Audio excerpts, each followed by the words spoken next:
Welcome. I'm now covering common bleeding disorders. Clinically, commonest is thrombocytopenia or decreased platelets. So we'll go through basics of platelet production. Megakaryocytes under the influence of thrombopoietin hormone, they mature, they divide endomitotically, and the cytoplasmic fragments separate out as platelets. And the platelets are loaded with coagulation factors helpful in hemostasis. Lifespan of platelets is approximately 10 days. They are either used up in the hemostasis or destroyed in the spleen. Thrombocytopenia, the commonest cause of bleeding. Major group is immune disorders such as autoantibodies to platelets, drugs, infections, particularly viral, and or marrow disorders. Bleeding in thrombocytopenia is usually superficial and small blood vessel, that is capillary damage, and they produce characteristically clinically petechiae, purpura, and ecchymosis. The platelets are normally needed for repairing of wear and tear of endothelium, minor microscopic damages, healed by platelet adhesion and aggregation. There is no need for coagulation. That's why platelet disorders usually leads to small capillary bleeds. Platelets contain many factors of hemostasis: ADP, calcium, von Willebrand factor, platelet factor 4, fibrinogen. Thrombocytopenia, as we discussed, autoimmune, drugs, infections, bone marrow suppression, megaloblastic anemia, remember, increased consumption as in DIC, TTP. Rarely platelet function disorders, they are congenital. Von Willebrand disease is bit more common. Bernard-Soulier syndrome and Glanzmann's thrombocythemia, all are disorders of platelet granules or the surface glycoprotein. So platelets are there, but they are not functional. This much is enough, no need to know more. Normal platelet count is 150 to 450 multiplied by 10 to the power of 9.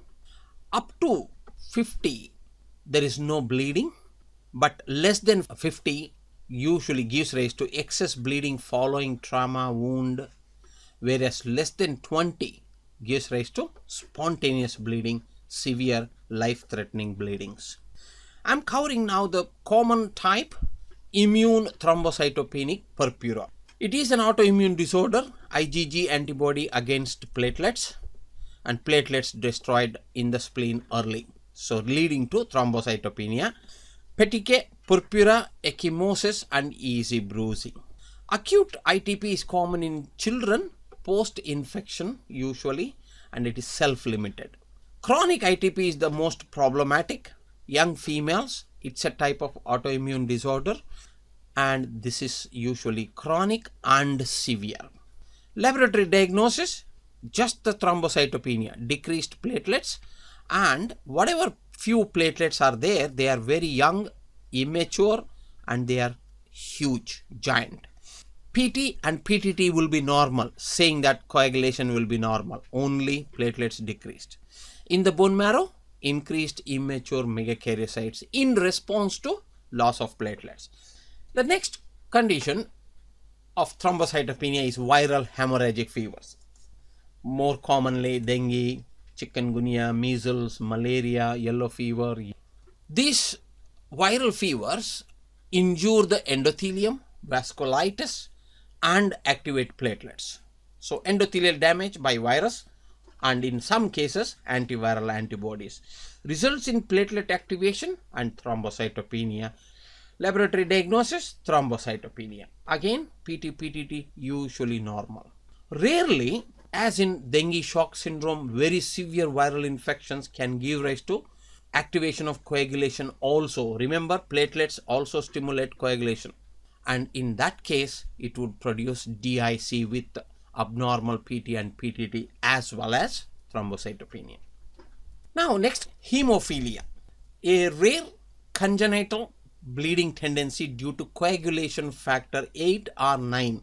Hemophilia A is factor 8 deficiency, hemophilia B is factor 9 deficiency. Okay, and they are both are X-linked recessive conditions, wherein females, because they have two X chromosomes, they usually have factor levels of around 55% and they don't produce any bleeding tendency. But males having single X chromosome can produce very severe 1% factor that results in severe bleeding. So females are usually carriers, males will be affected. Interesting fact is all the coagulation factors normally 100% normal. Up to 30% they don't cause any bleeding. So only when the coagulation factors go below 30%, patients may produce mild bleeding, but severe bleeding when the coagulation factors go below 1%. So because coagulation is necessary for larger damages, they produce deep hematomas and not petechiae or purpura. Joint bleeding, muscular bleedings, internal hematomas are common in coagulation disorder. PTT will be prolonged, suggesting it is affecting the intrinsic pathway.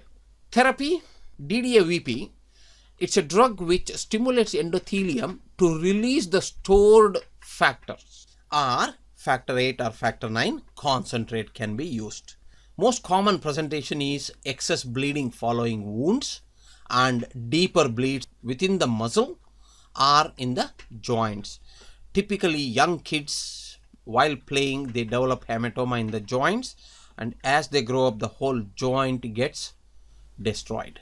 Superficial skin bleeds are only seen when the coagulation factor deficiency is very severe. The next common acquired vitamin K deficiency. Vitamin K is present in green vegetables, intestinal bacteria.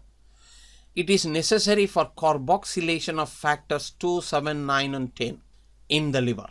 The causes of vitamin K deficiency are diet, drugs and liver disease.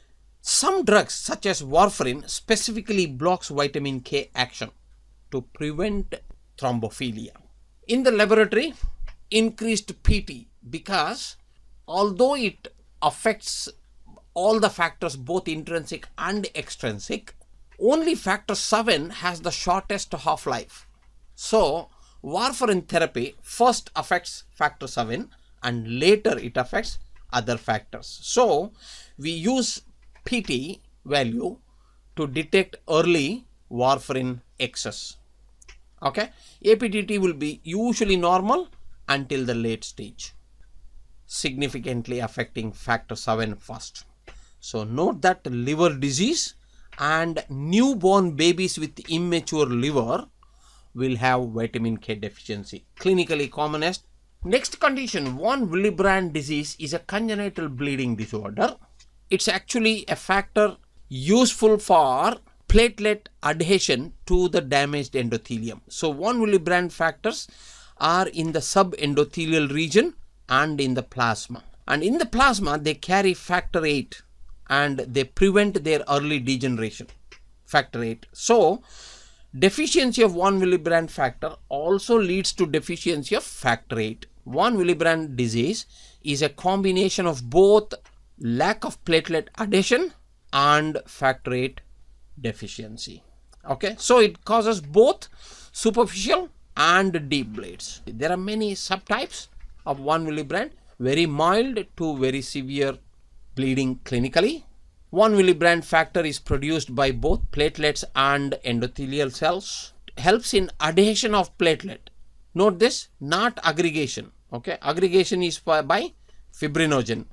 It is an autosomal dominant disorder, not X-linked. So it affects both males and females. So a congenital bleeding tendency seen in a female is more likely von Willebrand disease. Only in males, likely hemophilia. Laboratory diagnosis, platelet count will be normal, but there is increased bleeding time because platelets cannot function without von Willebrand factor. Okay, so normal PT, but APTT is increased because of decreased factor 8 levels, because von Willebrand factor also carries and protects factor 8. Usual therapy is fresh frozen plasma or cryoprecipitate, which contain 1 Willebrand factor. Okay, now the clinical case. Mr. RG, 30-year-old male, referred from a local dentist. The bleeding is not stopping 3 days after tooth extraction. History revealed that he had high fever, muscle pain, back pain 2 weeks back. So here I am giving an indication of viral fever. Also, on examination, he has multiple petechia and purpura, bleeding from the wound, suggestive of a platelet deficiency. Now, the laboratory studies, hemoglobin is low, WBC slightly increased, markedly decreased platelets. PT and PTT are normal. Discuss the normal hemostatic mechanisms. I am expecting you to write about blood vessel, platelet and coagulation mechanisms in a brief. What could be the cause of bleeding in Mr. RG? Because of thrombocytopenia, plus he has viral fever. How would you manage this patient? Most important here is treating the primary, that is viral infection. If he has life-threatening bleeding, then platelet transfusion. Okay, thank you.